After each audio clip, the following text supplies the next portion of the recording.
The legislature's most important piece of legislation this year has been set in stone.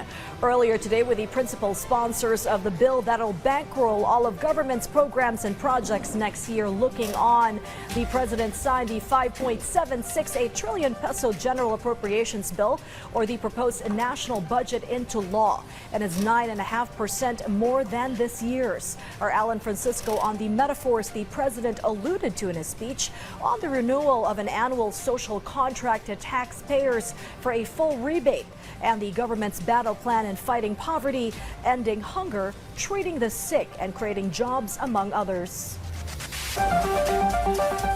Today we signed the national budget, the instrument which tells how the taxes paid by the people will be returned to them. In effect, we are signing the renewal of our annual social contract with taxpayers, that what they have paid faithfully will be rebated to them in full. President Ferdinand R. Marcos Jr. has signed the national budget for the coming year, or the General Appropriations Act of 2024. In a ceremony at Malacanang this afternoon, President Marcos signed the national budget amounting to over 5.7 trillion pesos. According to the president, this budget will be utilized to combat poverty and hunger and focus on the education of Filipinos.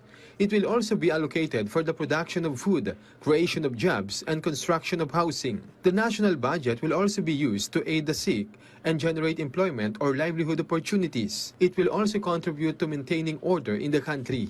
It is wrong to say that the budget merely pays for the overhead of the bureaucracy. It is more than that. It funds the elimination of problems that we as a nation must overcome. It is incorrect to say that the budget merely finances the operations of government, because its fine print bankrolls the realization of our dreams writ large. In the end, every line in this budget, when translated to projects from roads to schools to hospitals, will transform our country for the better and the lives of our people for the better.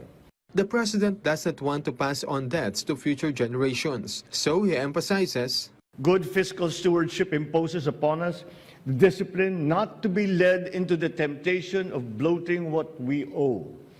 Good government dictates upon us the duty to spend the appropriations we have cobbled together for the correct purposes, the right way, on time, and on budget. Along with signing the budget, the president reminded those tasked to execute it to be responsible. I say this to remind those who will execute this budget that red tape that leads to underspending and overspending that disregards legal guardrails are two sides of the same coin.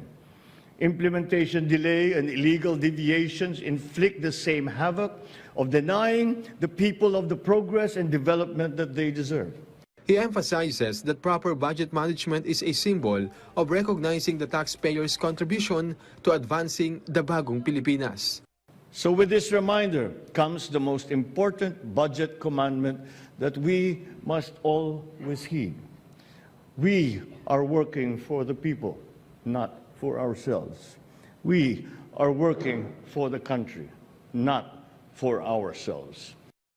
Alongside this, President Marcos called for unity for a more prosperous nation. Meanwhile, when asked if there were any vetoes in the 2024 budget, Budget Secretary Amena Pangandaman replied, Walang direct veto. Most of it are conditional and general observations. Ang general observations po, parang may mga konting comments lang on how to implement the budget. Ang conditional implementation naman po is usually these are there are special provisions and general provisions kasi nakasulat doon that subject to implementing rules and regulations or guidelines to be issued by respective departments. So yun, kini-clear lang po namin yon doon sa veto message. And then yung iba po, some kasi of the special and general provisions are reiteration of laws, existing laws. Senate President Mig Zubiri expressed gratitude to President Marcos for passing a budget that addresses the country's needs, including protecting the West Philippine Sea. Malaki pong dinagdag namin sa social services, sa DSWD, sa tupad ng DOLE, for of course emergency hiring of our kababayans, of less fortunate kababayans, lalo na sa mga emergency response. Nagdagdag po tayo ng pondo dyan. Dinagdagan din po natin yung defense budget para sa Coast Guard, sa Navy, sa Air Force, Army, to be able to help us protect the West Philippine Sea and the rest of the country. So we're very happy with this budget. Talagang sa Tico, this is one of the most responsive budgets and progressive budgets of our country. Alan Francisco for The Nation.